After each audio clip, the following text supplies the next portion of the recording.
दूसरी दुनिया से आए थे। वो आदमी अखिल को वो कागज देता है और एक मंत्र पढ़ता है। त्रिकाल्य विमानार्थ कालीन जाग्रथा सिद्धे। मंत्र पढ़ते ही उसके छोटे से क्लिनिक के नीचे अब कालीन आ गया था। ये लो बेटा, अब इस छोटे से अस्पताल को तुम कहीं भी उड़ाकर ले जा सकते हो। मैंने अपना काम कर दिया बेटा, अब मेरे जाने का वक्त हो गया है।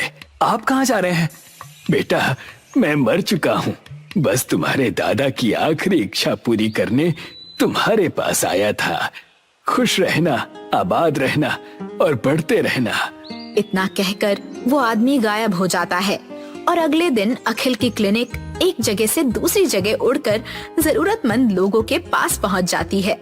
ये बात जब जमींदार को पता चलती है तो उसके होश उड़ जाते हैं। कोई भी हमारे अस्पताल नहीं आ रहा है। इस कालीन अस्पताल का कुछ करना पड़ेगा गोलू। अब हम क्या कर सकते हैं जमींदार जी? अगर उस दिन उसके दादा की मदद कर दी होती तो शायद ये दिन नहीं देखना पड़ता हमें। चुप हो जा, मैं जल्दी ही कुछ करूंगा जिससे गांव वालों के होश उड़ जाएंगे। मैं उनके खान पान में मिलावट कर दूंगा, जरूरत पड़ी तो पानी में जहर घोल दूंगा। फिर देखता हूँ वो डॉक्टर अखिल कैसे लोगों को बचाता है। थोड़ा धीरज रखिए जमींदार जी, अगर चोट पहुंचानी है तो उसके दिल पर वार कीजिए। मतलब? उसका परिवार, वो अपने परिवार से बहुत प्यार करता है। उसके पिता राजनाथ और माँ शिल्पा को अपने घर बुलाइए। क्यों? बुलाइए तो सही, मुझ पर विश्वास रखिए। जमींदार अखिल की माँ और पिता को अपने घर में आमंत्रित करता है। ये सुनकर वे जमींदार के घर पहुँचते हैं। आइए आइए, आपका स्वागत है। आपके बेटे ने तो गांव का नाम रोशन कर दिया। आपका बेटा आप पर बहुत ध्यान देता है। हाँ जमींदार जी।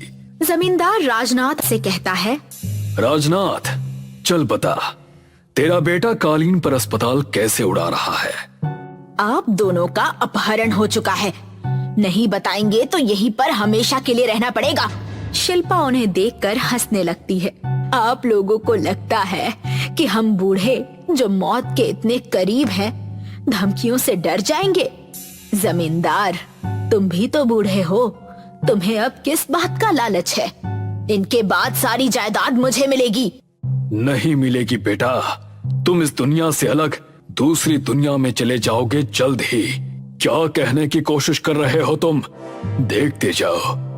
राजनाथ एक मंत्र पढ़ता है। त्रिकाल्य चिकित्सा सिद्धि प्रभावम कालीन उद्मनम स्वाहा। मंत्र पढ़ते ही दो कालीन जमींदार के घर में घुस आते हैं और दोनों को अपने में लपेट लेते हैं और गायब हो जाते हैं। ज्ञानपुर नाम का एक गांव था जहां एक 75 साल की बूढ़ी अम्मा रहती थी जिनका नाम था विद्यावती। वैसे तो उनके परिवार में कई लोग थे, पर सारे ही उनके नाम की जमीन और जायदाद के पीछे पड़े हुए थे, इसीलिए उनकी बखूबी सेवा करते। एक दिन बूढ़ी अम्मा के पैर 7 साल का टिंकू दबा रहा था और तब टिंकू